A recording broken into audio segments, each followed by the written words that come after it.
Olá, bem-vindos a mais um. E aí, professor? Olá, Walter. Oi, Martin. Como vai? Eu vou indo bem. Muito obrigado. É muito bom estar de volta. Bem, como sempre, vamos começar com uma oração e pedir a presença de Deus. Querido Pai, obrigado por podermos estar aqui mais uma vez para falar dessas coisas tão importantes. Obrigado por essa oportunidade. Pedimos que ilumines a nossa mente e envie o Espírito Santo e nos ajude também com a proteção dos seus santos anjos. Em nome de Jesus, amém. Amém. Martin, recentemente está se falando muito sobre a chuva serôdia, que temos aguardado tanto, né? Sobre os tempos em que estamos vivendo e talvez deveríamos dar uma olhada na movimentação do Espírito para vermos o que devemos esperar e por que e como devemos esperar o derramamento do Espírito Santo. Será que basta clamar pelo Espírito Santo? Você poderia talvez explicar rapidamente o que é essa chuva serôdia? A chuva serôdia é o derramamento final do Espírito de Deus, que é comparado ao Pentecoste, mas em uma escala muito maior. E as pessoas estão orando, pedindo pelo derramamento do Espírito Santo. Mas será tão simples assim? Temos que dar uma olhada. Isso é muito importante. Temos que ver exatamente o que significa isso. Será um derramamento que todo mundo vai receber? Será que vai ser uma mudança repentina de coração? Ou será que é necessária uma preparação antes para que o Espírito Santo finalmente venha? São perguntas muito pertinentes. Muitos acreditam que se orarmos fervorosamente pelo derramamento do Espírito, ele acontecerá. Mas será que há condições atreladas a ele? Será que ele será derramado sem que cumpramos essas condições? É sobre isso que falaremos hoje. Caso haja exigências, é imperativo que saibamos quais são. Sim. E o que faz o Espírito Santo? Ele transforma o coração, não é? Então, sem a manifestação de um coração transformado, se continuarmos do mesmo jeito, não faz sentido. Temos aí atrás o símbolo da pomba, o movimento do Espírito. Temos também as pessoas que estão se submetendo a essa chuva, como vemos aí. Tem muitas coisas para falar sobre isso. Vamos começar. Vamos para Malaquias 4:4. Lembrai-vos da lei de Moisés, meu servo, que lhe mandei em Horebe para todo Israel, a saber, estatutos e juízos. Eis que eu vos enviarei o profeta Elias, antes que venha o grande e terrível dia do Senhor. Ele converterá o coração dos pais aos filhos e o coração dos filhos aos seus pais, para que eu não venha e fira a terra com maldição. Temos aqui a promessa da mensagem de Elias. Não o profeta Elias literal, mas a mensagem dele, que viria antes do terrível dia do Senhor. Mas o interessante é que isso começa com: lembrem-se da lei de Moisés, meu servo. Não se pode separar a lei das questões envolvidas no fim dos tempos. Da mensagem. Sim. Não se pode. Não se pode separar a lei das questões envolvidas desde lá do início, desde Adão e Eva em diante. Em nosso último episódio, nós falamos a respeito do plano da salvação e de como ele se desenrola. Então, o grande problema é que as pessoas querem separar a lei de Moisés das outras questões. E da mensagem. Agora, o que fez Elias? A mensagem de Elias, basicamente, é a de que ele não era o perturbador de Israel. Mas você, disse ele apontando ao rei, que era um tipo dos reis do mundo hoje. Você abandonou os mandamentos de Deus para seguir a Baal. Então, essa é a mensagem de Elias. É um retorno ao temor a Deus original, à obediência aos seus mandamentos. Essa é a mensagem de Elias. E também É importante que a mensagem de Elias deveria voltar os corações dos filhos aos pais. Isso é importante. Então, é uma mensagem de reconciliação também. Sim, mas deve haver uma mudança do coração. Não pode ser uma união superficial. Tem que haver uma mudança de mente. E lembre-se, Elias enfrentou os profetas de Baal. E é muito interessante que fogo desceu do céu e consumiu o sacrifício de Elias. Mas, apesar dos profetas de Baal terem dançado e se cortado por todo um dia, nada aconteceu. O final da mensagem é que os profetas de Baal foram destruídos. Agora, a gente não tem que levar isso literalmente, mas tipologicamente. A mensagem é destruir a adoração a Baal. Nós temos que destruir essa adoração. Em nós mesmos também. Sim, a adoração Baal é uma contrafação, é uma falsa adoração. E a mensagem de Elias foi bem direta. Você abandonou os mandamentos de Deus. E Baal abandona os mandamentos de Deus, colocando as leis humanas no lugar das leis de Deus. Então, trata-se de um retorno aos pais e uma mudança do coração dos filhos.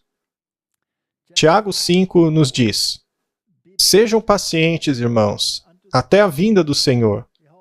Eis que o lavrador espera o precioso fruto da terra, aguardando com paciência até que receba a chuva temporã e a serôdia. Será que ele está falando de fruto literal aqui? Não. Não, ele está falando de fruto espiritual. Um fruto do qual Israel estava destituído. A figueira não tinha frutos, mas apenas folhas presunçosas. E ele está falando a respeito da chuva temporã e da serôdia. Agora, quem é o lavrador? Jesus, E o que ele está esperando? ele espera pelos frutos. O lavrador quer ver os frutos. Então, Martin, sem o fruto, você pode esperar a chuva serôdia? Não. Não, ele está esperando o fruto. A Bíblia diz que conhecereis pelos frutos. Se alguém apenas fala e não faz nada, Se eles não quiserem dar frutos, a casa será deixada desolada. Então, é uma mensagem muito séria, é uma situação séria. E eu acredito que estamos muito perto dos eventos finais. sim. E se estamos perto, é muito importante que comecemos a dar frutos. Você acha que o lavrador foi paciente até agora? Com toda certeza. Ele não está sendo paciente com a igreja, a Laodiceia? Ele não nos deu tempo suficiente? Hã? Muito bem. Agora, esse espírito que estamos aguardando, bem, esse espírito sempre tem trabalhado. Do contrário, não haveria conversões, ninguém aceitaria Cristo. Mas esse espírito é chamado de o Espírito da Verdade. E o mundo não pode recebê-lo. Se você tem algo mundano em você, você não pode recebê-lo, Esta afirmação é muito importante. porque não o vê e nem o conhece. Mas vós conheceis, porque habita convosco e estará em vós. O Espírito da Verdade, e existem 3 definições da verdade. A palavra é verdade, Jesus é verdade e a lei é verdade. Se você retirar qualquer uma dessas 3 definições, aí você só tem uma verdade parcial. E uma verdade parcial não é verdade. E ele habita conosco. Mas isso não é suficiente. Ele tem que estar em nós. Agora, será que o Espírito da Verdade pode habitar com o Espírito do erro? Não? Isso é importante, não é? Afinal, o que Jesus tem a ver com Benial? Sim, eles são mutuamente excludentes. João 15, 26. Mas quando vier o Consolador, que eu, da parte do Pai, vos hei de enviar, aquele Espírito de verdade que procede do Pai, ele testificará de mim. Então, toda a divindade está envolvida nessa missão. E ele tem que testificar de Cristo. Agora, Martin, se você exalta o Espírito, tornando ele o padrão da norma, e assim reduz o papel de Jesus, não há um problema nisso? Sim, porque aí inverteu a ordem. Muito bem. Ele tem que testificar de Cristo. Então, se o Espírito não exalta Cristo, então há algo de errado com esse Espírito. Temos que ser cuidadosos, então. João 16, 13.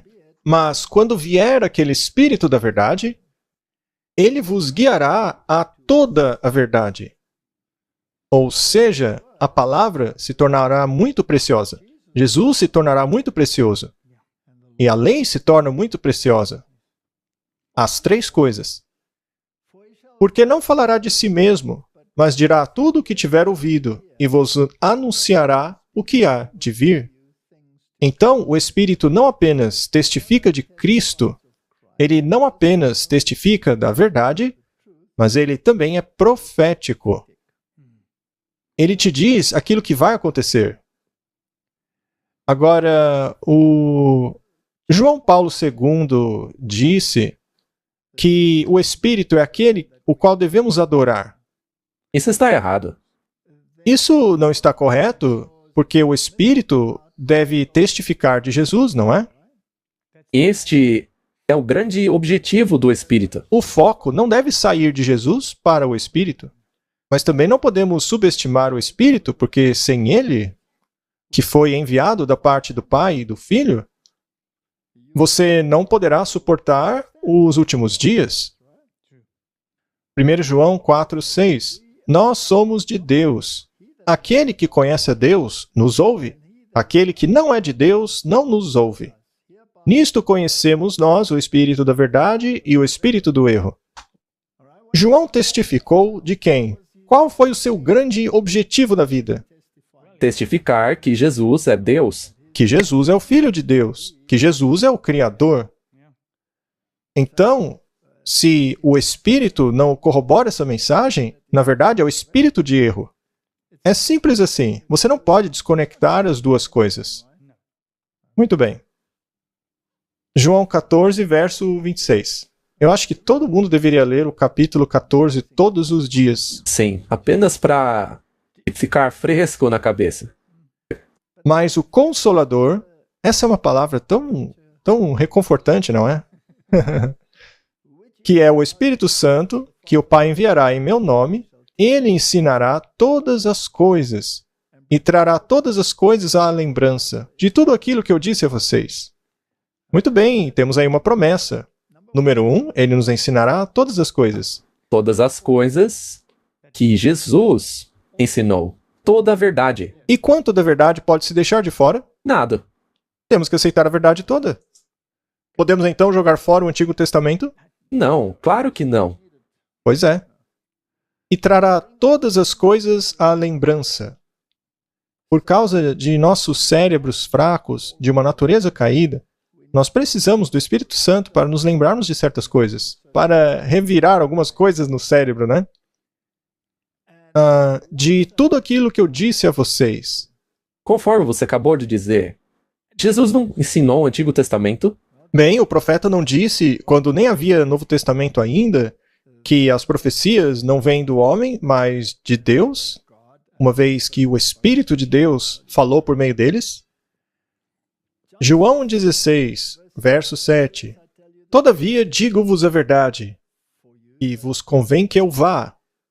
Porque se eu não for, o Consolador não virá a vós. Mas quando eu for, eu vou-lo enviarei. Por que ele faria uma afirmação dessas? Por que o Consolador não poderia vir enquanto Jesus ainda estivesse aqui na Terra? Por que ele veio depois? Isso é importante? É muito importante. Isso também é uma promessa. E foi derramada com grande poder lá no Pentecoste. Agora, quando Jesus estava na Terra, ele confrontou as forças do mal, certo? Certo.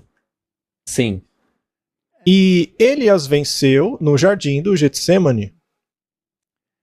Ele triunfou sobre elas na cruz.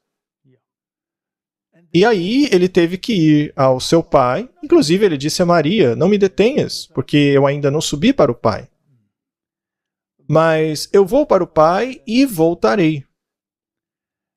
Agora, ele fez essa promessa de que o Consolador viria apenas depois da sua partida, quando ele garantiu que o seu sacrifício foi suficiente e aceito. Aí então ele tinha o direito de enviar o Espírito em grande medida. Isso é impressionante, é verdade. Então foi a confirmação da coroação de Cristo. A confirmação de que a sua obra havia sido bem-sucedida e aceita pelo Pai. Sim.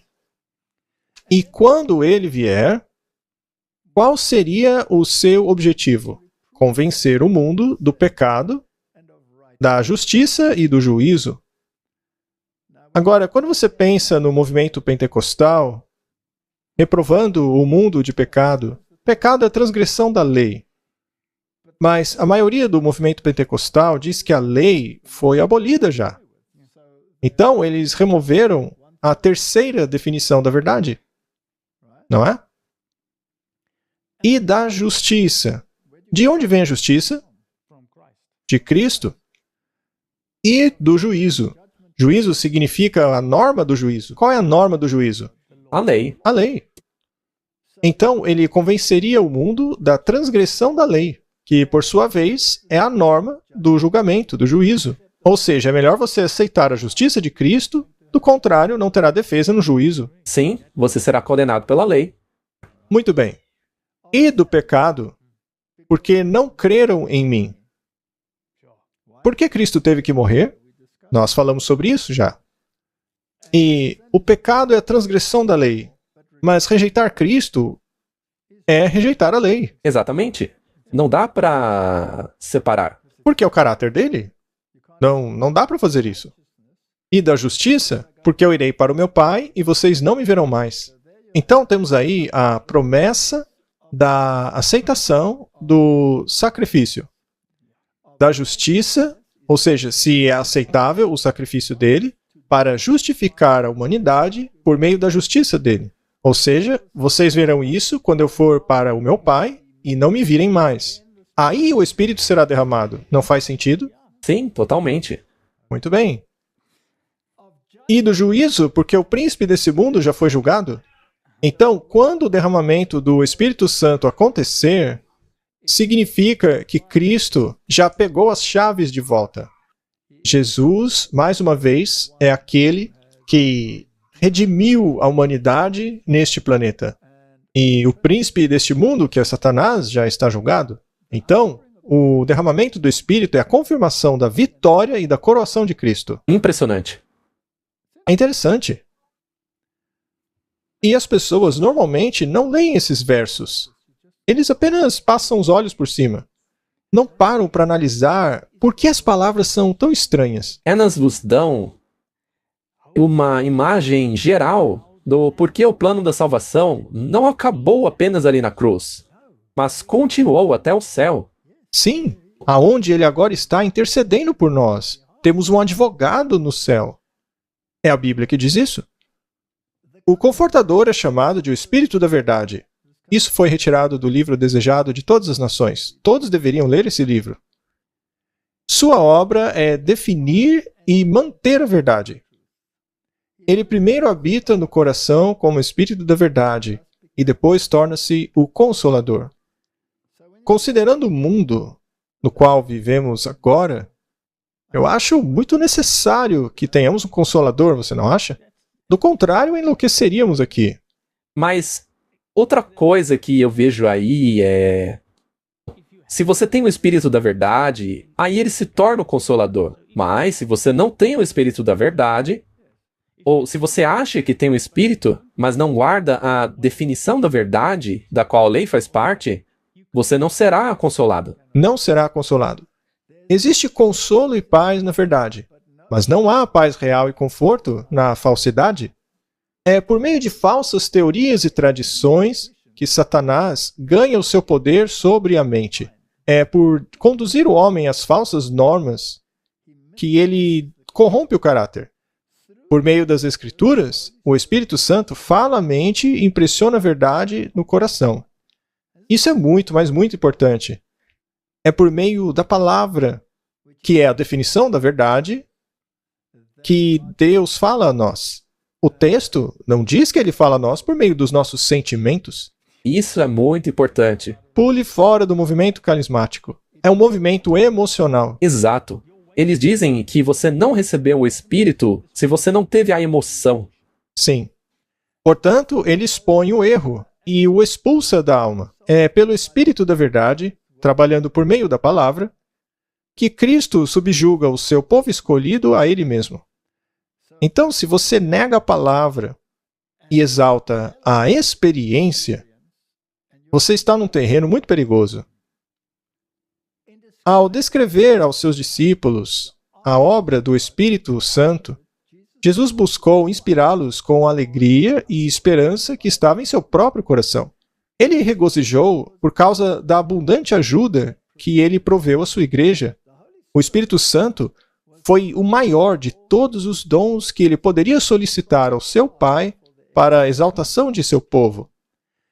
O Espírito era para ser dado como um agente regenerador.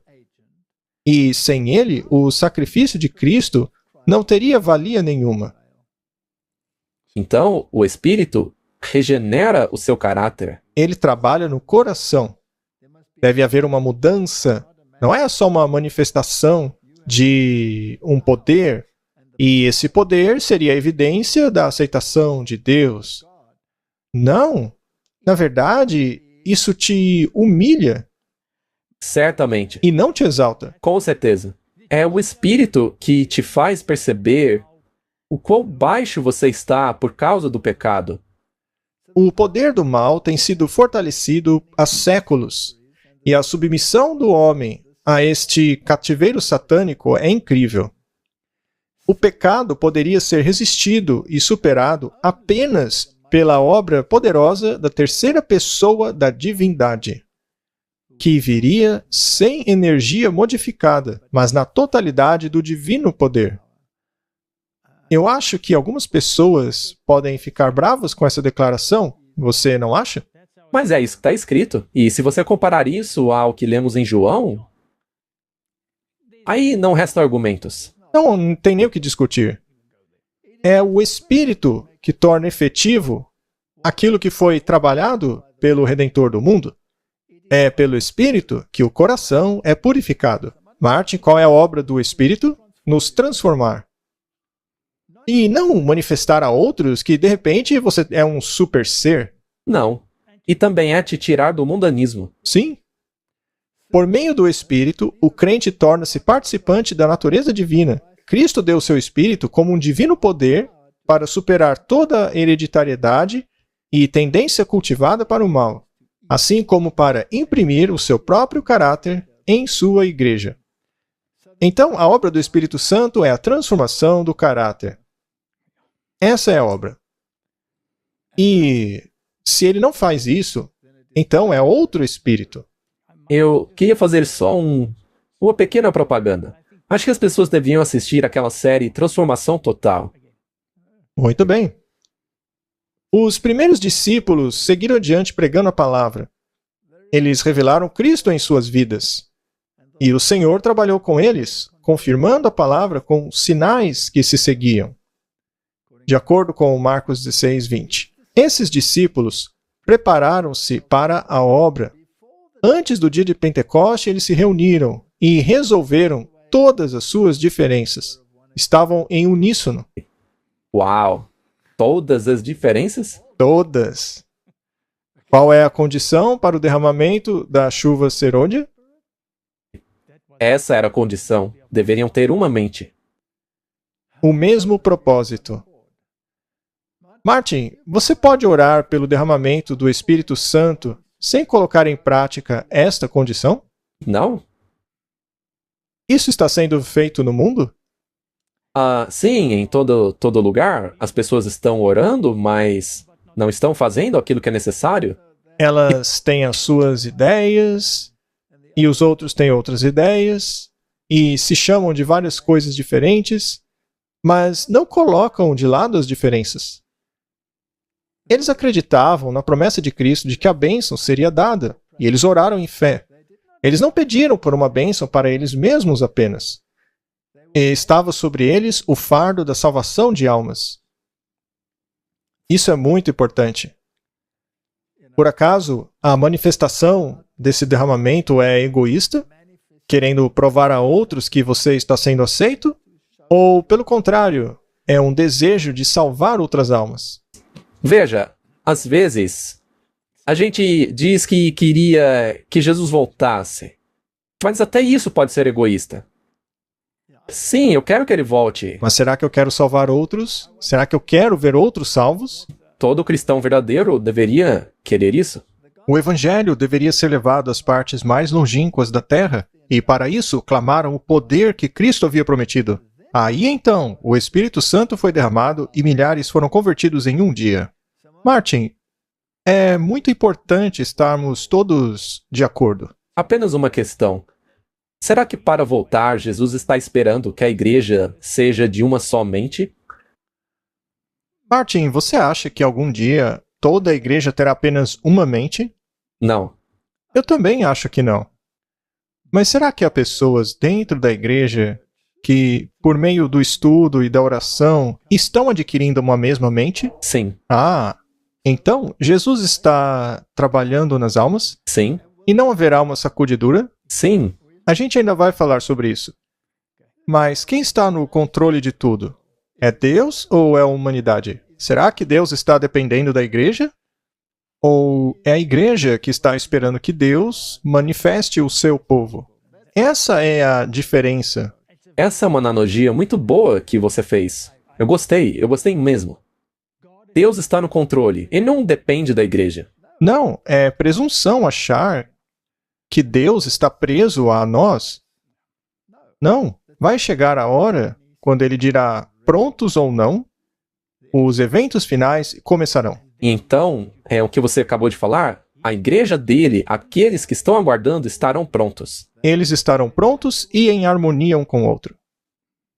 Orar pelo derramamento do Espírito é uma coisa importante, mas cumprir as condições... Aí complica, hein? E é algo fundamental. A resposta pode vir rapidamente e com grande poder, ou pode se demorar por dias e semanas. Veja só, Martin, talvez anos, talvez décadas, talvez um século.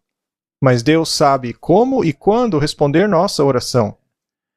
É a nossa parte da obra nos colocarmos em conexão com o divino canal. Deus é responsável por sua parte da obra. Aquele que prometeu é fiel. A grande e importante questão conosco é sermos de um coração e uma mente, colocando de lado toda inveja e maledicência, e como humildes suplicantes, vigiar e aguardar. Jesus, o nosso representante e cabeça, está pronto para fazer por nós o que ele fez àqueles que oravam e vigiavam no dia de Pentecoste. Então, quem tem o poder? Deus, Jesus. Muito bem. Então Deus não é impotente, precisando aguardar que a igreja finalmente o deixe vir. Na verdade, isso é misericórdia. Deus é misericordioso ao esperar que a igreja chegue nesse ponto. E qual o nosso papel, Martin? É termos um coração e uma mente, colocando de lado a inveja, a malícia e vigiar e aguardar. É algo difícil, porque é contra a nossa natureza. E Satanás também bagunça tudo, não é? Ele faz de tudo para que nós não tenhamos essa harmonia. É verdade. Muito bem, vamos dar uma olhada no exemplo dos reformadores.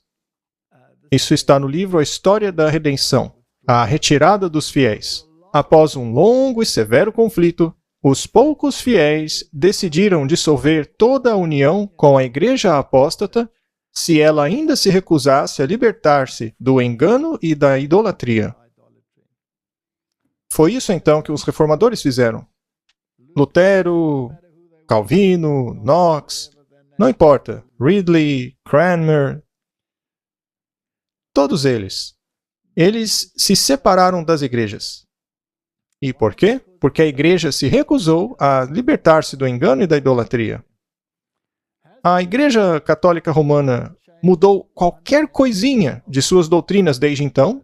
Não mudou nada. Então não se aplica o mesmo critério nos nossos dias hoje? Com certeza. Sendo assim, o que fazer com o ecumenismo? Abandoná-lo. Não tem mais lugar. Não há espaço para ecumenismo porque verdade e erro não andam juntas.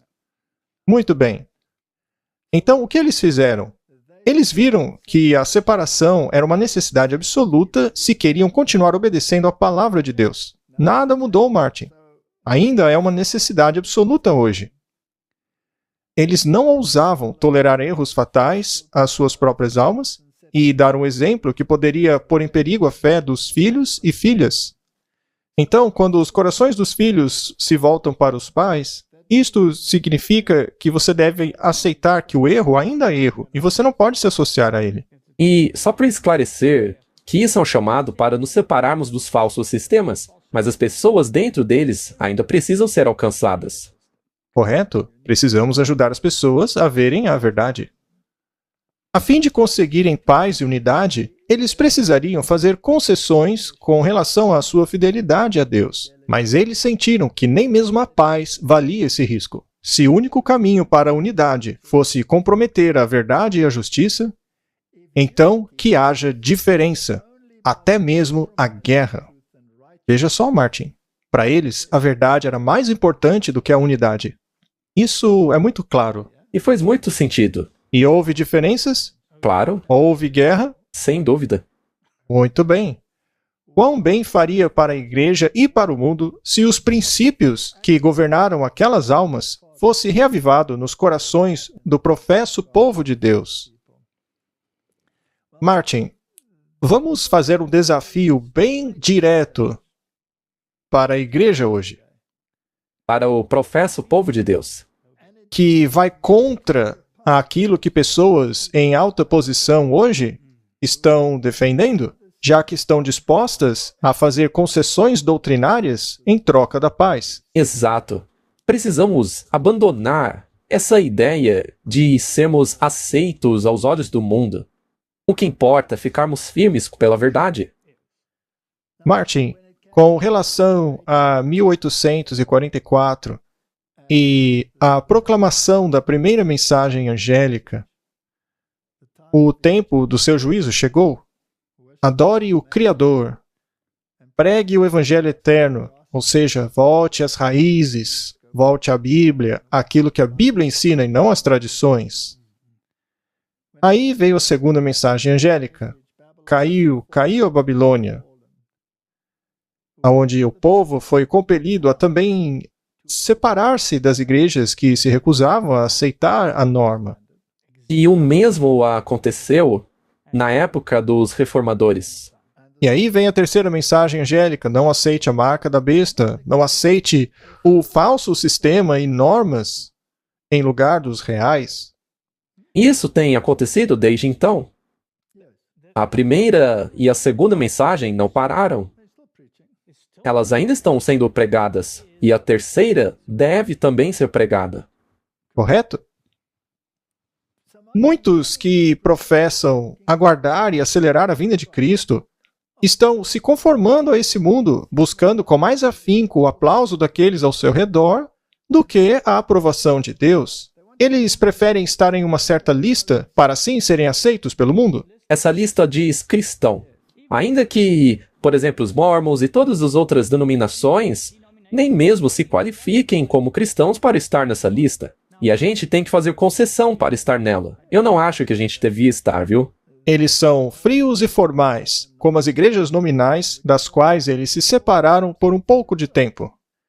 As palavras dirigidas à igreja de Laodiceia descrevem a sua presente condição perfeitamente. Eles não são frios nem quentes, mas mornos. E a menos que prestem atenção no conselho da testemunha verdadeira e se arrependam verdadeiramente para obter o ouro provado pelo fogo, ou seja, o caráter, e a veste branca, ou seja, a justificação em Cristo, e o colírio, ou seja, o entendimento da Bíblia, eles serão cuspidos de sua boca.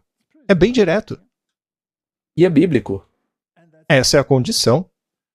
Não podemos esperar a chuva serôdia ser derramada sem satisfazermos essas condições.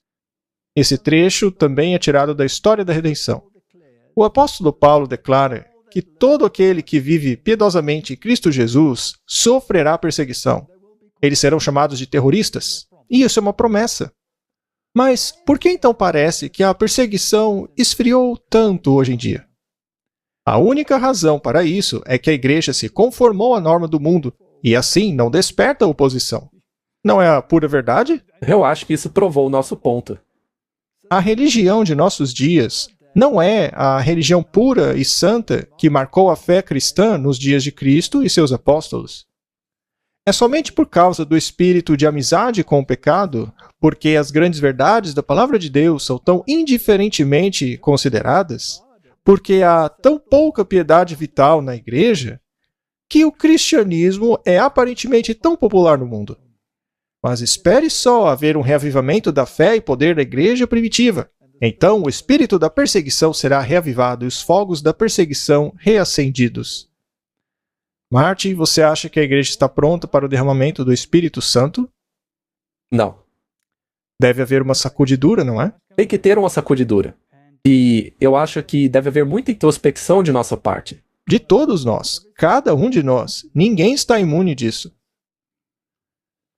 Então, Martin, o que significa unidade e o espírito de profecia?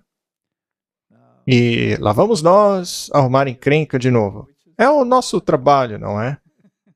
Não, podia ser diferente. Não podia.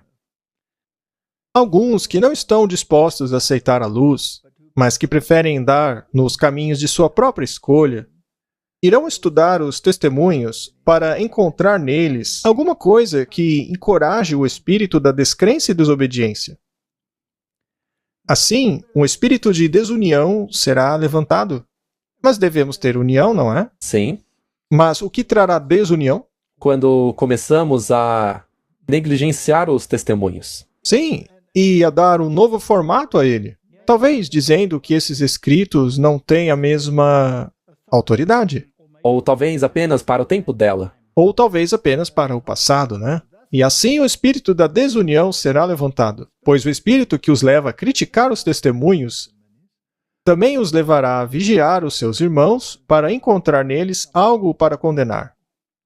Satanás está constantemente tentando nos desviar da verdade. O último engano de Satanás procurará neutralizar o efeito do testemunho do Espírito de Deus. Isso não quer dizer que ele será eliminado, mas ele será ignorado. Sim, vão dizer que não tem mais importância hoje. Foi pro tempo dela. Ou que os testemunhos não têm autoridade. Onde não há profecia, o povo perece. Satanás trabalhará ingeniosamente de diferentes maneiras e por meio de diferentes agentes para abalar a confiança do povo remanescente de Deus no verdadeiro testemunho. Martin, o espírito de profecia não é parte da união a ser alcançada? Com certeza. Você acredita mesmo nisso? Sem dúvida. De verdade? Certa vez eu fiz um sermão sobre isso, no qual eu disse: se vocês querem unidade da igreja, então precisamos todos aceitar o espírito de profecia. E eles gostaram? Não. Nunca é bem aceito, né? Muito bem. O ódio reacenderá contra os testemunhos, e isto é satânico. As obras de Satanás abalará a fé das igrejas nos testemunhos pela seguinte razão: os enganos de Satanás não são eficazes para enganar as almas em suas mentiras se as advertências e reprovações e conselhos do Espírito de Deus são atendidos. Deixa eu fazer a pergunta. Há pessoas na igreja que estão estudando o espírito de profecia e querem adequar suas vidas às normas ali propagadas? Sim, claro. E também não há pessoas contra isso? Sim. Essa discussão não surge em todo almoço de igreja? Sim. Surge um debate, né? Uma guerra. Toda hora, né? Não escapa um. Mas a guerra é contra o quê? Contra você pessoalmente ou contra o princípio? Veja, esse é o problema. As pessoas tinham que entender que não é contra a pessoa, é contra a mensagem. É contra a mensagem. E pare para pensar. Até existe unidade em algumas coisas do espírito de profecia, mas não em todas. Mas a questão é que temos que ter em todas, assim como a Bíblia. Será que podemos dizer, eu aceito essa parte da Bíblia, mas essa não? Temos que aceitar toda ela. O Papa diz que devemos jogar fora as doutrinas, do contrário, nunca atingiremos a unidade? Vamos nos concentrar naquilo que concordamos e esquecer as nossas diferenças. Ou, como disse um Papa que não está mais vivo, Deus vai resolver todas as nossas diferenças lá em cima. Desculpa, mas elas têm que ser resolvidas aqui mesmo. Como acabamos de ler. Martin, você concorda que o Espírito Santo deve transformar nosso caráter? Claro. Então, quando o Salmo 51, verso 7 diz: Purifica-me com esopo e ficarei puro. Lava-me e mais branco do que a neve serei. Faze-me ouvir de novo júbilo e alegria, e os ossos que esmagaste exultarão. Esconde o rosto dos meus pecados e apaga todas as minhas iniquidades. Cria em mim um coração puro, ó Deus, e renova dentro de mim um espírito inabalável. Não me expulses da tua presença, nem tires de mim o teu Santo Espírito. Ele está suplicando isso. Ele não tinha o poder do Pentecoste, mas o Espírito estava conduzindo. Com certeza. Restaura em mim a alegria da tua salvação e sustenta-me com um espírito pronto a obedecer. Então ensinarei os teus caminhos aos transgressores, para que os pecadores se voltem para ti. Transgressão do quê, Martin? Da lei? Não dá para ignorar essa questão. Veja, você consegue ser convertido a Deus sem guardar a lei? Não. Não? Não. Porque assim que você entende a questão, você verá horrorizado: nossa, os meus filhos não estão vivendo conforme essa norma. Ou a minha esposa, o meu marido, não está vivendo conforme a norma divina. Ou os membros da minha igreja e amigos não vivem conforme a norma divina. Eu preciso contar para eles. E isso te tornará muito impopular. Pois é, Martin, todo mundo vai te amar, não é? Muito bem, Martin. Qual deve ser a nossa atitude com relação aos descrentes? Aí complica um pouquinho. Porque existe o método de Cristo e o método do homem. Mateus 9:36. Mas quando ele viu as multidões, ele ficou cheio de compaixão por elas, porque andavam cansadas e desgarradas, como ovelhas que não têm pastor. Qual deve ser nossa atitude com relação àqueles que não entendem ou não vivem conforme a norma divina? Temos que ter compaixão e não começar uma discussão. Então, podemos ter um espírito condenador ou um espírito de paixão para com eles, não é? Portanto, vamos pedir a Deus que nos dê um espírito de compaixão para que o Espírito Santo possa começar a trabalhar. Me permita acrescentar uma coisinha. Se você ora pedindo a Deus para te dar o espírito de compaixão, não quer dizer que Deus vai tirar aquelas coisas que te tiram da paciência. Na verdade, você vai enfrentar ainda mais delas. Vai ficar ainda mais difícil, né? É assim que crescemos. Marcos 2:17. Sempre fazemos a pergunta: por que eu, Senhor? Essa é a pergunta errada. Por que não eu, Senhor? Pois é. Quando Jesus ouviu isso, ele disse a eles: os sãos não precisam de médico, mas sim aqueles que estão doentes. Eu não vim para chamar os justos, mas os pecadores a arrependimento. A gente não se torna como os fariseus e começamos a condenar todo mundo que está fora da linha? Ou será que temos compaixão pelas pessoas e as chamamos para o arrependimento? Este é o nosso dever? É exatamente assim como deveria ser feito. Mas também é importante destacar que Jesus veio para chamar o justo, não o justo, mas os pecadores, e ele não para aí. Ele quer que se arrependam. Se você deixar de fora a questão do arrependimento, você tem meio evangelho. Mateus 9:13. Ide, porém, e aprendei o que significa misericórdia quero e não sacrifício. Deus não quer um ritual. Ele não quer uma religião baseada em obras. Ele quer ver misericórdia, porque o sacrifício só foi realizado como símbolo da misericórdia. Sim, é uma coisa do coração. Pois eu não vim chamar os justos, mas pecadores ao arrependimento. É fascinante que algumas traduções modernas deixem isso de fora, não é? E por quê? Porque não querem meio evangelho? Sim, e porque facilita. Porque o arrependimento não é sempre visto como uma coisa boa, mas apenas ser chamado já tá bom. Eu já estou bem desse jeito. Muito bem, agora a obra de Cristo foi definida na Bíblia. Se essa foi a obra de Cristo e nós temos que ser como Ele, também não deve ser a nossa obra? Muito bem, quando vamos para Isaías 61, onde a missão do Messias é declarada, diz assim: O Espírito do Senhor está sobre mim, porque o Senhor me ungiu a pregar boas novas aos humildes. Enviou-me para restaurar os contritos de coração, proclamar a liberdade aos cativos e a abertura de prisão aos presos. Isso não implica numa guerra? Com certeza, porque é contra o que Satanás deseja. A humanidade está quebrada de coração. Ela foi raptada pelo demônio por meio de suas mentiras. E eles estão presos. Precisam ser libertados. É a prisão do pecado. A apregoar o ano aceitável do Senhor e o dia da vingança do nosso Deus, a consolar todos os tristes, a ordenar acerca dos tristes de Sião, que se lhes dê glória em vez de cinzas, óleo de alegria em vez de tristeza, vestes de louvor em vez de espírito angustiado, a fim de que se chamem árvores de justiça, plantações do Senhor para que ele seja glorificado. É uma missão maravilhosa. É linda mesmo. Não é a nossa missão? De cada um de nós. Essa é a nossa missão. Então, em Lucas, você vê a repetição disso. O Novo Testamento confirma que essa é a missão do Messias, que não era o que eles esperavam. Exatamente o oposto do que eles esperavam. Muito bem. E quando Jesus leu isso, e não temos que ler porque é a mesma coisa, ele termina dizendo, e ele começou dizendo a eles: hoje esta escritura foi cumprida em seus ouvidos. Que ano foi isso? 27 depois de Cristo? 27 depois de Cristo.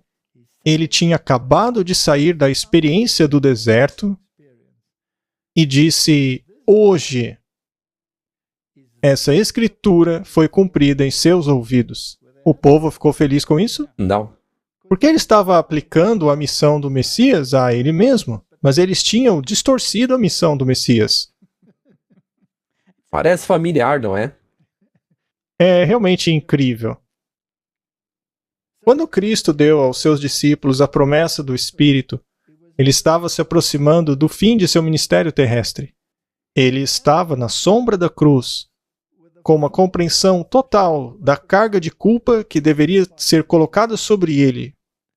Antes de se oferecer a si mesmo como vítima do sacrifício, ele instruiu seus discípulos com relação ao presente mais essencial e completo que ele haveria de conceder aos seus seguidores. O presente que colocaria ao alcance deles os recursos ilimitados de sua graça. Portanto, este era o poder que mudaria o mundo, o divisor de águas da história. Você sabe, a história foi dividida entre antes de Cristo e depois de Cristo.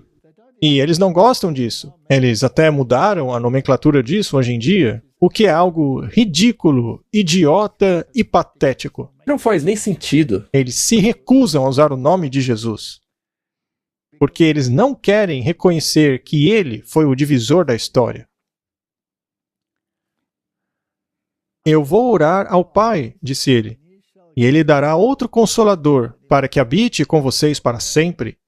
Ele é o Espírito da verdade, a quem o mundo não conhece, porque não o vê, e nem o conhece. Mas vocês o conhecem, porque ele habitou em vocês, e estará com vocês. Aqui o Salvador estava apontando para o tempo em que o Espírito Santo deveria fazer uma obra poderosa como seu representante.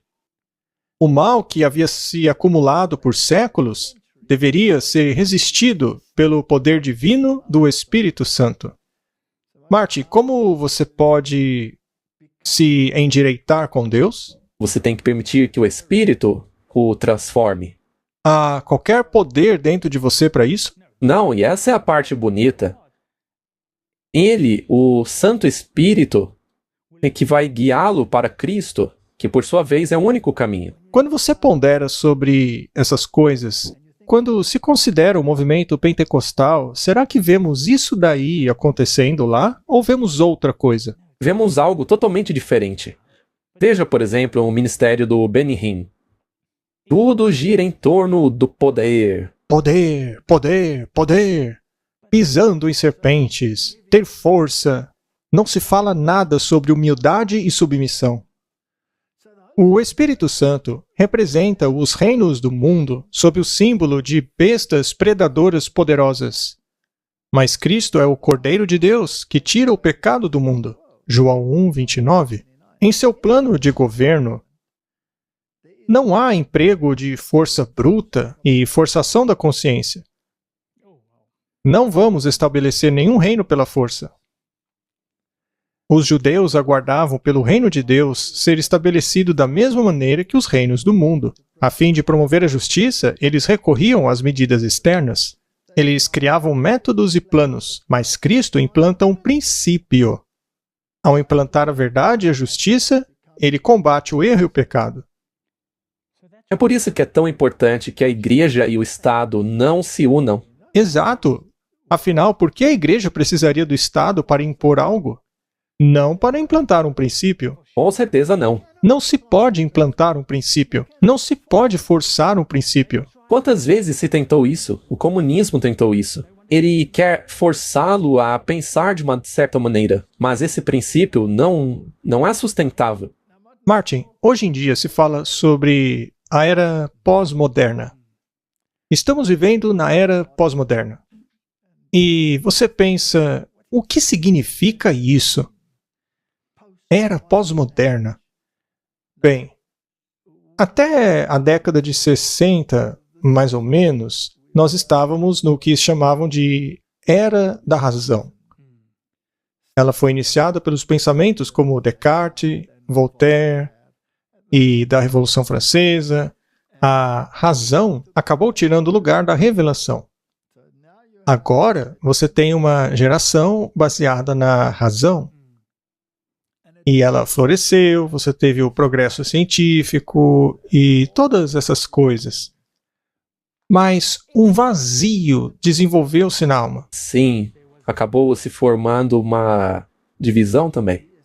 E aí você chega na era pós-moderna, que diz, será que essa era da razão realmente dá aquilo que a alma precisa?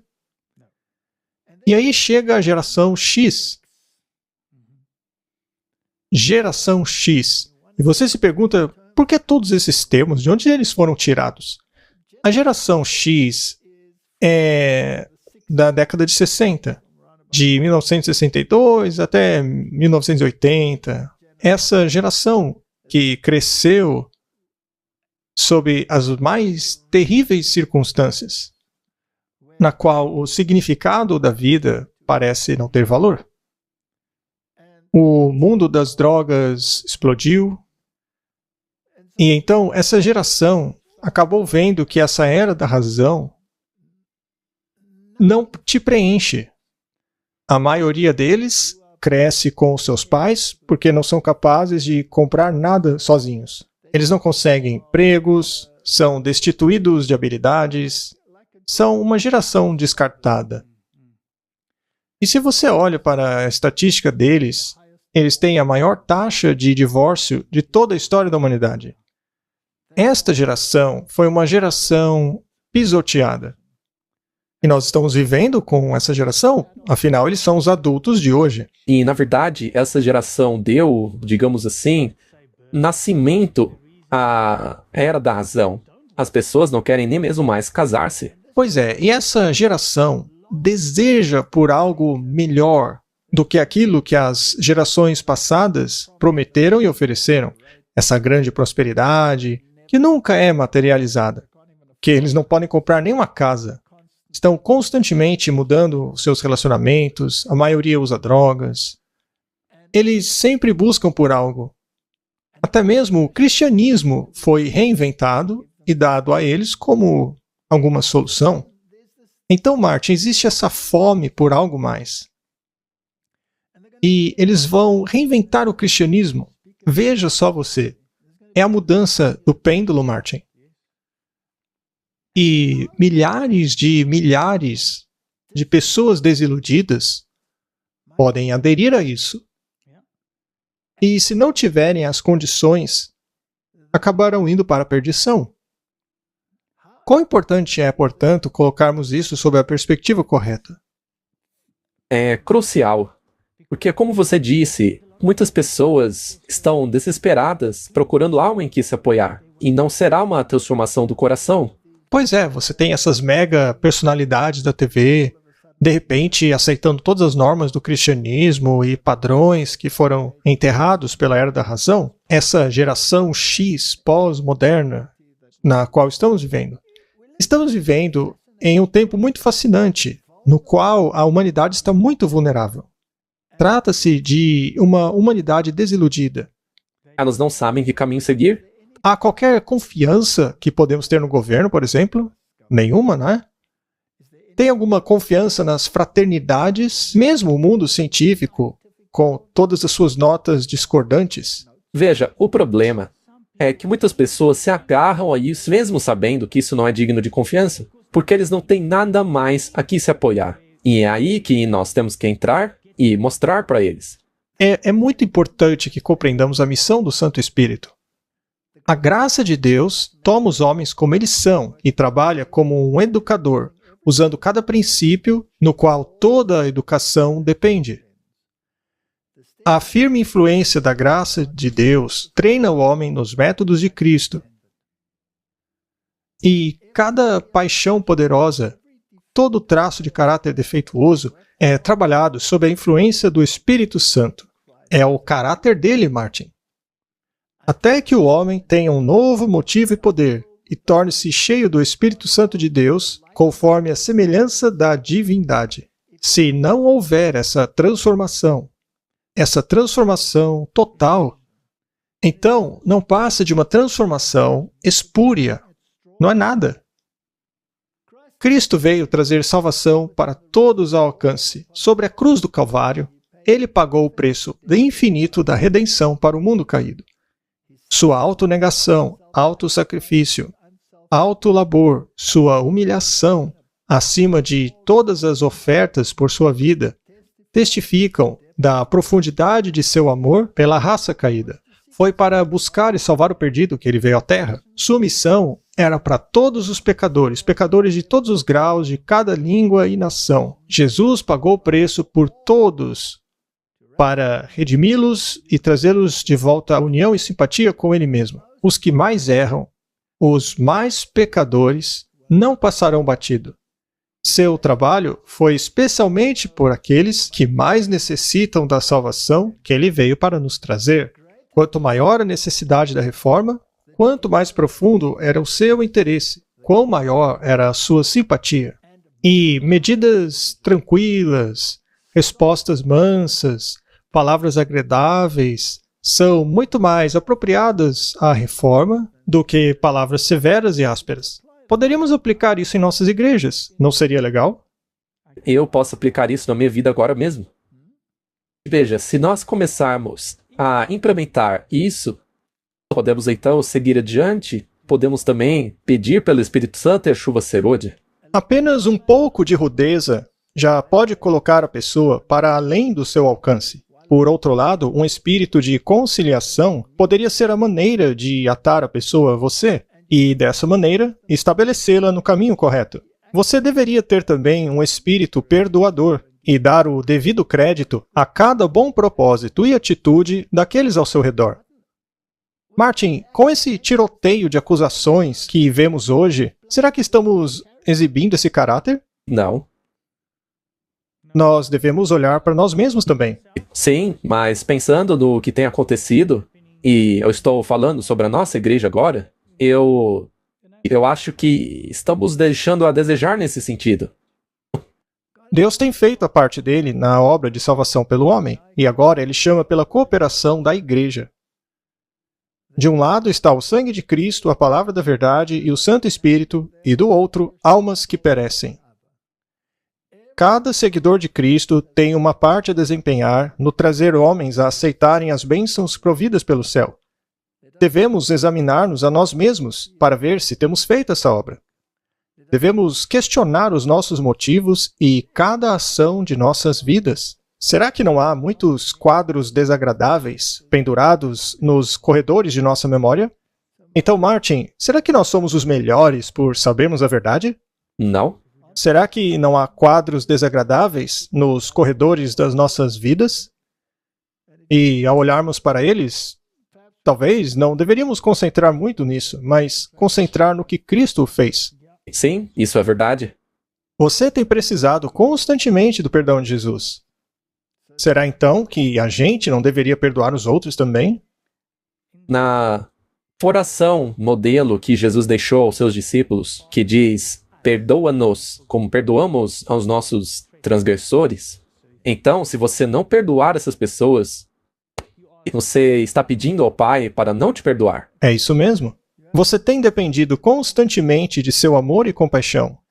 Ainda assim, será que você não tem falhado em mostrar aos outros o mesmo espírito que Cristo tem mostrado a você? Você não sente uma responsabilidade por aquele que você viu trilhando por caminhos proibidos? Você não o alertou gentilmente? Tem você chorado por ele, orado por ele e com ele? Tem você mostrado por palavras gentis e atos bondosos que você o ama e quer vê-lo salvo? Será que estamos cumprindo as condições para o derramamento do Espírito? Não. Eu acho que não.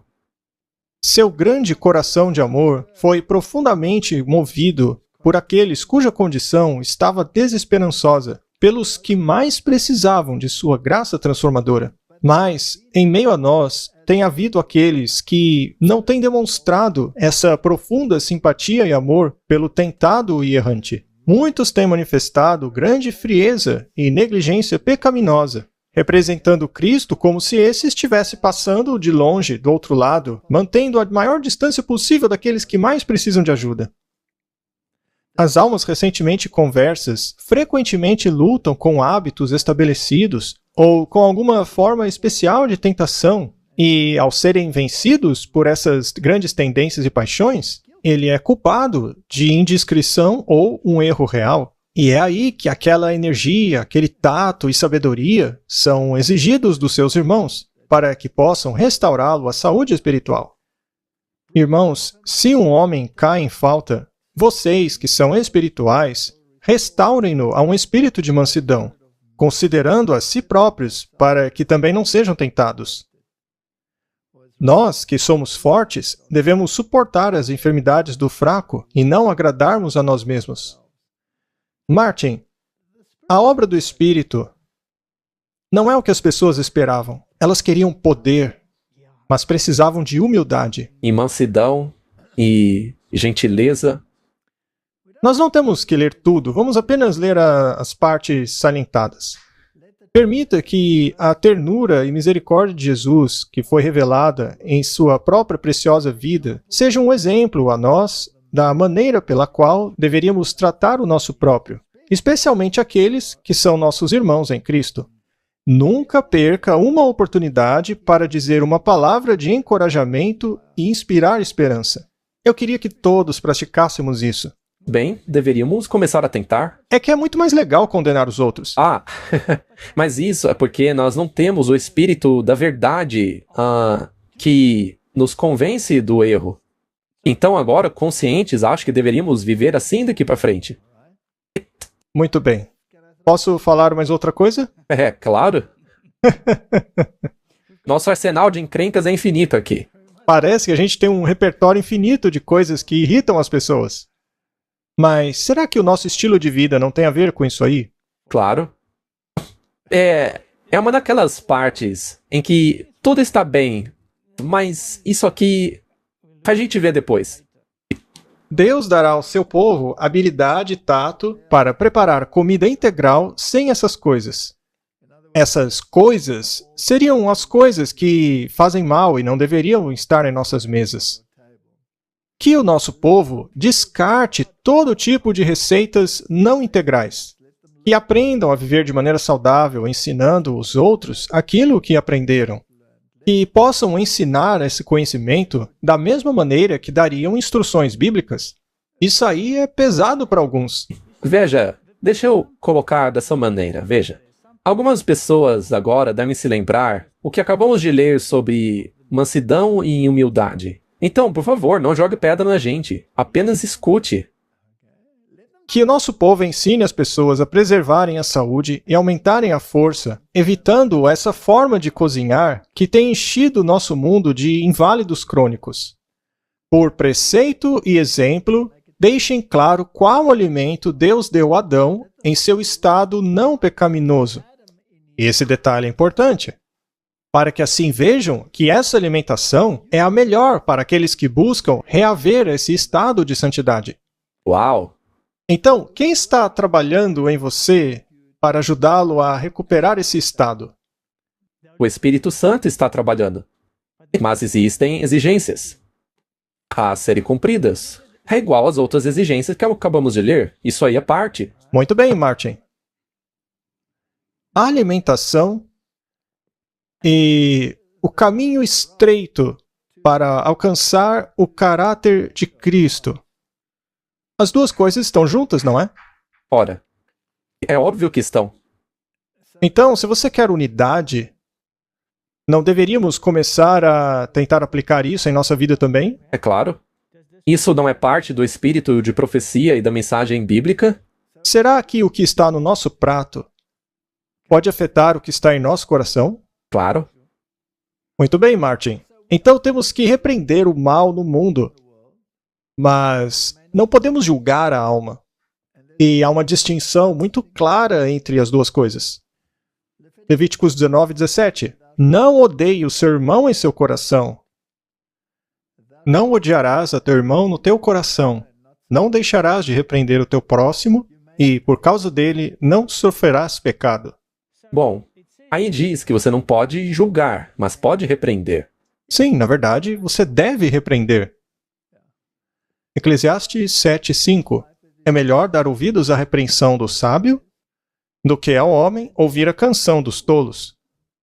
Bom, será então que devemos repreender as pessoas? Mas, naturalmente, o amor que a gente acabou de... Tudo aquilo sobre o que falamos até aqui. Algumas pessoas amam repreender, mas elas falham justamente no ponto do amor sobre o qual acabamos de falar. 2 Timóteo 4:2. Pregue a palavra. Esteja preparado a tempo e fora de tempo. Repreenda, corrija, exorte com toda paciência e doutrina. Devemos jogar as doutrinas pela janela? Não. Claro que não, pois a doutrina é justamente a norma para a repreensão. Mas o Papa diz que devemos jogar a doutrina pela janela. É porque o ecumenismo não funciona se formos nos ater às doutrinas. Muito bem. Agora, essa é a parte complicada. Nós temos que fazer tudo isso daí. Mas não devemos negligenciar a maneira pela qual isso deve ser feito. Então, uma vez que se compreendeu isso, também devemos praticar o resto que acabamos de estudar, o amor e a compaixão. Esta citação em Conselhos para a Igreja é fascinante.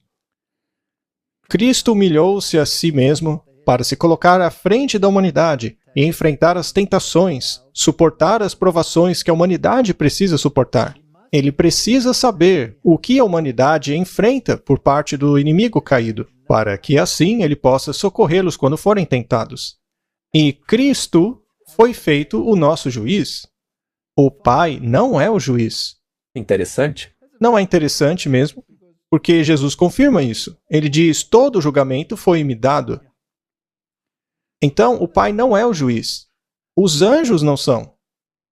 Aquele que tomou a humanidade sobre si mesmo e neste mundo viveu uma vida perfeita é o que há de nos julgar. Só ele fez esse sacrifício. Somente ele pode ser nosso juiz. Vocês se lembrarão disso, meus irmãos? Vocês se lembrarão disso, pastores? Vocês se lembrarão disso, pais e mães? Cristo tomou a humanidade para que ele possa ser nosso juiz. Nenhum de vocês foi posto como juiz sobre o outro. Então, eu posso dizer a você, Martin, o que você está fazendo é nocivo para você. Na verdade, isso é o nosso dever. Não seria bom se fizéssemos dessa maneira? Ou eu posso dizer, tu vai pro inferno se fizer isso aí, tá? Você vê a diferença entre os dois? Na segunda, o Espírito da Verdade está faltando. E é julgamento. Nesse caso, eu já estou dando juízo. Exato, você já está dando a penalidade. Correto? Nenhum de vocês foi apontado como juiz sobre o outro. Você pode julgar as ações e trazer a repreensão, mas você não pode julgar o resultado. Esse não é seu trabalho. Bem, se você quer julgar a ação, a parte da repreensão, a parte de como você faz isso precisa ser ajustada. Muito bem. Tudo o que podem fazer é disciplinar a si mesmos. Em nome de Jesus, eu insto a vocês que nunca se coloquem no lugar do juiz. Dia após dia, essa mensagem tem soado em meus ouvidos. Desçam do assento do juiz. Desçam humildemente. Martin,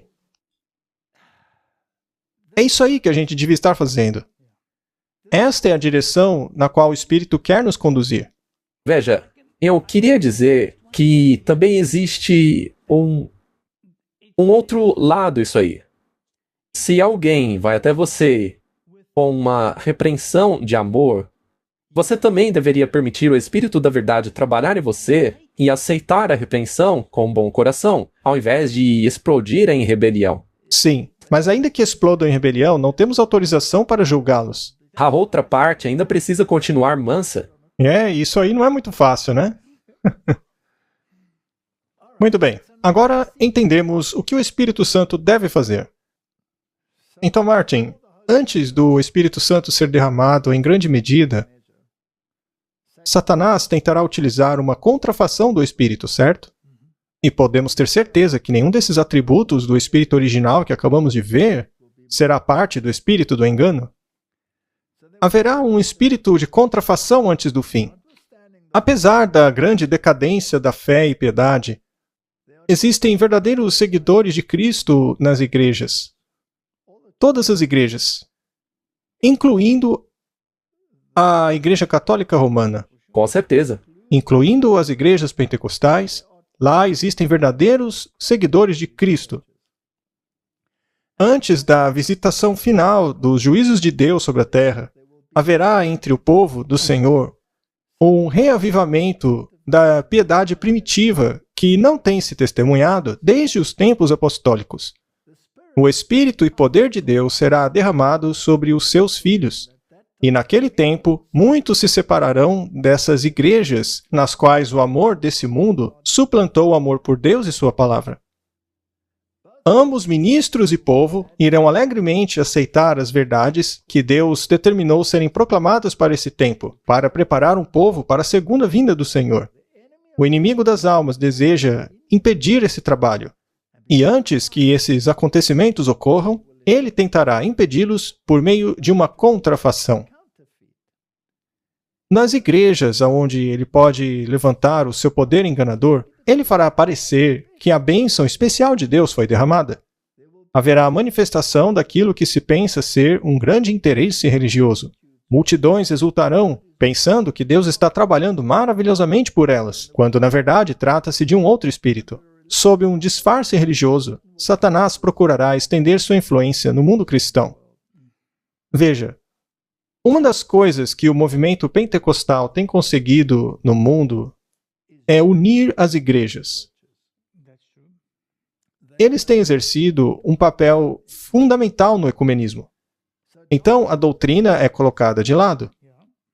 E o sentimento e a manifestação do Espírito, especialmente com relação ao dom de línguas, supostamente mostra que Deus estaria do lado deles.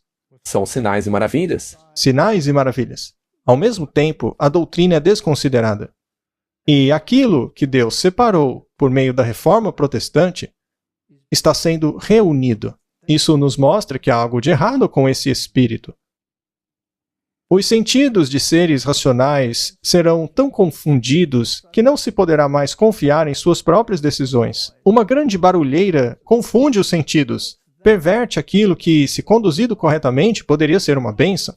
Os poderes de agentes satânicos se misturam a todo esse barulho e carnaval, e a isto é chamado de obra do Espírito Santo. Nós temos visto vídeos... Sim, com músicas bem questionáveis. Sim, muito questionáveis. As coisas que aconteceram no passado hão de acontecer novamente no futuro. Satanás fará da música um laço, da maneira como é conduzida. Não podemos dar espaço a exercícios estranhos que acabam roubando a mente do profundo agir do Espírito Santo. A obra de Deus deve ser sempre caracterizada pela calma e dignidade. Uau! Calma e dignidade, hein? Portanto, aquilo que deve acontecer no coração não pode ser substituído por uma manifestação e grande barulheira. Haverá falsos dons de línguas, falsa excitação, fanatismo, falso falar em línguas. Nós já falamos sobre essas questões, não vamos falar mais uma vez. Mas está lá no livro de Coríntios. Paulo fala a respeito do falar em línguas.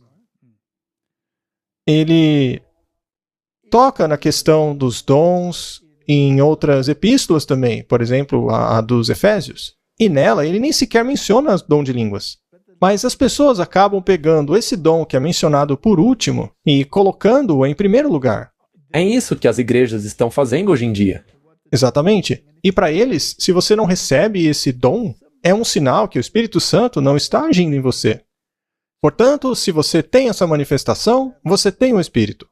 Só que esse mesmo Espírito também acontece no hinduísmo, no xamanismo, também está presente nas religiões antigas, nas adorações pagãs, com os romanos, por exemplo, os sábios. Todos eles falavam em línguas. Será que eles tinham a verdade? Não. E, inclusive, esse dom está conduzindo protestantes e católicos a unirem-se novamente. Este, de fato, é um espírito de união, mas é um falso espírito. Tem que ser falso, uma vez que ele ignora a base sobre a qual o Espírito Santo será derramado. Verdade?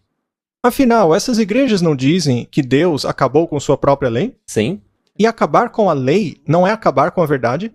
Faz todo sentido. Não é acabar com a própria razão pela qual Cristo teve que morrer na cruz? Sim. E o espírito da verdade, nesse caso, não é mais o espírito da verdade, é apenas um espírito. Mas não pode ser o espírito da verdade. Então, eles têm aquilo que chamamos de excitação de sentimentos. Mas a influência de tais encontros não é benéfica. Quando a empolgação passa, eles afundam mais fundo do que antes, pois a sua alegria não veio da fonte correta. Os encontros mais benéficos para o avanço espiritual são aqueles caracterizados com a solenidade e a profunda análise do coração, cada um buscando fervorosamente se conhecer em uma profunda humildade, buscando aprender de Cristo. Então, já está acontecendo um falso derramamento do Espírito Santo. E temos que enfrentá-lo. Não podemos desanimar. O Senhor quer que cada trabalhador tenha o ânimo que teve o apóstolo Paulo na perversa Corinto. Não tenha medo, mas fale. Não segure a tua paz, pois eu estou contigo, e nenhum homem lançará a mão de ti para te ferir, pois eu tenho muita gente nesta cidade. Deus tem muitas almas sinceras em todas essas igrejas. E nós não podemos desanimar. Não podemos ser condenadores, apesar de podermos condenar o erro. Sim, deve haver um equilíbrio. E, com o espírito de mansidão, devemos mostrar o erro. É isso que devemos fazer. É isso que o Espírito Santo deve preparar a sua igreja para fazer. Então não é parar de falar às pessoas. Não é ficar de boca fechada. Não, temos que reprovar o erro. Porque muita gente diz, não, deixa eles do jeito que estão. Não, não podemos deixar eles assim. Eles têm que ter a chance de ouvir a verdade. Então, Martin, o ponto que queremos fazer aqui é que os pré-requisitos para o derramamento do Espírito Santo devem ser atendidos antes de termos a experiência do Pentecoste. E, infelizmente, antes que isso aconteça, ocorrerá a sacudidura. Pois é impossível que tantas opiniões diferentes como a hoje venham a chegar em união. Não se pode unir aqueles que aceitam o espírito de profecia com aqueles que rejeitam o espírito de profecia. Não pode haver união entre aqueles que aceitam uma parte da Bíblia, aqueles que aceitam outra parte e aqueles que aceitam toda a Bíblia. Não pode haver união entre aqueles que guardam a lei e aqueles que não querem guardar a lei. Como haver união entre aqueles que aceitam a doutrina da salvação bíblica, como a expiação, e aqueles que a rejeitam, que se assentam em concílios ecumênicos? E mesmo aqueles que aceitam, ainda jogam fora outras doutrinas, para que assim possa haver unidade ecumênica. Estes estão do lado errado da cerca. Com certeza. É por isso que deve haver a sacudidura. Houve sacudidura entre os discípulos também. O Pentecoste aconteceu depois da sacudidura. Correto? Aqueles que não estavam de comum acordo acabaram saindo. A grande sacudidura já começou e vai continuar até o fim. Uau! Martin, a sacudidura já começou. Há pessoas que já se decidiram onde querem estar, mas vivem entre outras pessoas que ainda não decidiram. Isso não significa que você as deixará, mas que deve aguardar até o fim da sacudidura. Serão sacudidos para fora aqueles que não estão dispostos a tomar uma decisão firme pela verdade e nem sacrificar-se por Deus e sua causa. O anjo disse: "Vocês acham que qualquer um será forçado a sacrificar? Não. Deve ser uma oferta voluntária. Terão que dar tudo para comprar o campo. Eu clamei a Deus para poupar o seu povo, alguns que estavam desmaiando e morrendo. Então vi que os juízos do Todo-Poderoso estavam vindo rapidamente, e implorei para que o anjo falasse em sua língua para o povo. E então ele disse: nem todos os trovões e relâmpagos do Monte Sinai poderiam mover aqueles que não são movidos pelas claras verdades da palavra de Deus, e nem uma mensagem angelical poderia despertá-los. Somente uma coisa vai funcionar: a sacudidura." Sim. Cada um deve decidir o que vai fazer. Muitos acabarão optando por não fazer parte deste grupo que receberá a chuva serôdia. Hebreus 12, 25. Vede que não rejeiteis ao que fala. Se os que se recusam a ouvir aquele que os advertia na terra não escaparam, quanto mais nós, se nos desviarmos daquele que nos adverte dos céus? Aquele cuja voz outrora abalou a terra, agora promete: ainda mais uma vez abalarei não apenas a terra, mas também o céu. As palavras "ainda uma vez" indicam a remoção do que pode ser abalado, isto é, coisas criadas, de forma que permaneça o que não pode ser abalado. Realmente será uma sacudidura enorme, Martin. Sim, serão vomitados para fora. Hebreus 12, 28. Portanto, já que estamos recebendo um reino inabalável, sejamos agradecidos e assim adoremos a Deus de modo aceitável, com reverência e temor, pois o nosso Deus é fogo consumidor. Martin, Deus fará a sacudidura. É verdade. Quando as leis dos homens anularem a lei de Deus, cada um terá que escolher um lado. E isso está prestes a acontecer. Vai acontecer. E então terminará a sacudidura. Vamos terminar com esta citação final. Pode parecer que a igreja está prestes a cair, mas ela não vai cair. Ela permanecerá.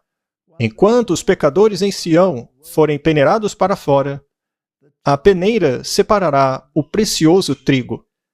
É uma obra terrível, mas ainda assim deve acontecer. Martin, eu acredito que o derramamento do Espírito Santo não acontecerá até que termine a sacudidura. E a sacudidura trará a cabo os eventos finais profetizados. Sim, e um deles é a pregação da testemunha verdadeira. Sim. E é certo orar pelo derramamento do Espírito Santo, mas é necessário uma preparação pessoal, pois Deus exige isso, para que quando os eventos ocorrerem, possamos escolher o lado da verdade, permanecermos inabaláveis. Vamos orar. Querido Pai, o mundo está aguardando pelo Espírito Santo. Vemos muitas manifestações aí pelo mundo, mas nem todas são baseadas na justiça e verdade. Pelo contrário, Elas negam a lei de Deus, fomentam a unidade baseada em falsas doutrinas. E, Senhor, nós esperamos sim pelo derramamento do Espírito da verdade. O Espírito que conduzirá a uma consagração ainda maior à palavra, a Cristo e à sua lei. Prepare nossos corações para que sejamos semelhantes a Cristo e dignos de participarmos do alto clamor. Em nome de Jesus. Amém. Amém.